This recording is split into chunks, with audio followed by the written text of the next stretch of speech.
Bismillahirrahmanirrahim. Assalamualaikum warahmatullahi wabarakatuh. Pada video ini saya akan sharing tentang bagaimana sih menulis artikel ilmiah. Nah, ini baru pendahuluan ya, mungkin nanti saya akan bikin series ya. Dan mudah-mudahan ini akan membantu teman-teman dalam memahami tentang bagaimana sih menulis artikel ilmiah. Sangat sederhana saja. Mungkin nanti bisa sharing juga ya, kalian bisa bertanya di kolom komentar nanti ya. Baik, menulis artikel ilmiah pada dasarnya seperti halnya menulis dalam praktek menulis yang lain ya, baik itu fiksi maupun non-fiksi. Dan semuanya juga harus dimulai dengan langkah-langkah yang baik. Tentu ini jadi pertimbangan juga buat penulis atau calon penulis atau ingin menulis. Langkah-langkah ini sederhana, hanya memang biasanya terlewati ya, karena dalam hal menulis memang membutuhkan bukan hanya bukan hanya sesuatu yang langsung ditulis saja ya. Kita menginginkan dalam menulis, tapi kemudian kita bingung cara menuliskannya. Mungkin ini baru sesi pendahuluan, tapi mudah-mudahan ini menjadi awal bagi teman-teman untuk bisa menulis ya. Nah, selanjutnya apa? Kita harus punya persiapan sebenarnya. Persiapan itu pada dasarnya satu modal yang penting ya untuk menyiapkan segala sesuatunya. Ya, seperti halnya kita mau melangkah ke 1.000 langkah, pasti dimulai dengan satu langkah. Nah, oleh karena itu yang harus dilakukan oleh kita yaitu niat dulu ya. Niatnya mau menulis untuk apa ya.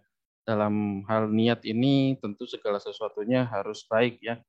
Innamal a'malu binniyat ya. Jadi segala sesuatu yang harus dikerjakan itu dimulai dari niat gitu. Makanya niat yang baik pasti hasilnya juga pasti baik. Oleh karena itu ya mari kita memiliki niat yang baik, kemudian kita punya tekad dan kita bisa menulis ya. Tapi bagaimana kemudian setelah punya niat ya? Tentu harus ada langkah berikutnya.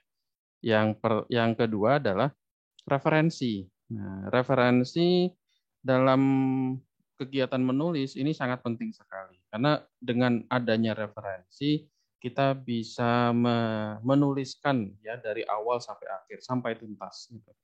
Nah, referensi ini gunanya untuk kita apa ya? Sebagai satu modal lah. Kalau saya sebut sih memang sebagai aset. Dengan kita punya referensi, baik itu referensi digital maupun referensi fisik, tentu ini akan jadi lebih memudahkan kita untuk bisa menulis. Nah, dalam hal referensi, banyak sekali sebenarnya nanti akan saya share semuanya tentang bagaimana sih referensi yang baik dan bisa kita gunakan ya. Mulai dari yang sederhana ya, tapi sederhana itu pun sudah sangat membantu kita untuk mendapatkan referensi. Nah, kalau di dalam sehari-hari mungkin kalau kita biasanya ke perpustakaan ya, baik itu di perpustakaan daerah, perpustakaan provinsi maupun di perpustakaan nasional. Itu kita bisa menggunakan perpustakaan sebagai wadah ya untuk mendapatkan referensi. Coba nanti mungkin teman-teman bisa menggunakan itu ya kalau memang sudah bisa mengunjungi ya. Nah, referensi yang lain bagaimana? Referensi yang lain mungkin bisa saja ya, bisa saja menggunakan Google Scholar ya. Google Scholar ini pada dasarnya mesin pencarian gratis ya, mesin pencarian gratis yang disediakan oleh Google untuk kita ya sebagai calon penulis ataupun sebagai penulis maupun orang yang punya keinginan untuk menulis gitu ya. Dan mungkin belum pernah dibuka oleh kalian ya. Ya jadi teman-teman bisa buka www.google.com ya, kemudian search aja Google Scholar ya. Itu udah bisa langsung muncul Google Scholar. Nah, tinggal nanti di mesin pencarian ini tinggal diketikkan aja. Kalau misalkan saya menuliskan tentang pembelajaran IPS ya contohnya. Nah, akan muncul nih eh, semua mesin pencariannya juga akan memberikan informasi ini ya. Jadi Google Scholar akan menginformasikan bahwa ada sekitar 104.000 dokumen yang ada eh, di dalam Google Scholar yang menyebutkan tentang judul pembelajaran IPS. Nah, nanti akan saya berikan langkah-langkahnya juga.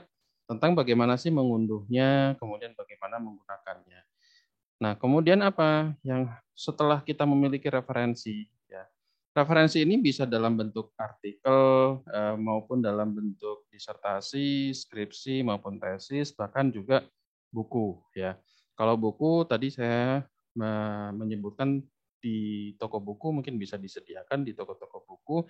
Kemudian mungkin kalau ingin yang gratis ya di perpustakaan, ya kita bisa datang ke perpustakaan. Nah, kemudian kita sudah banyak nih referensi-referensinya. Nah, kira-kira mau menulis apa? Nah, untuk memunculkan ide nanti kita akan bahas ya. Tapi yang paling penting adalah membaca. Nah, ketika kita sudah punya referensi, maka ya sebaiknya dibaca.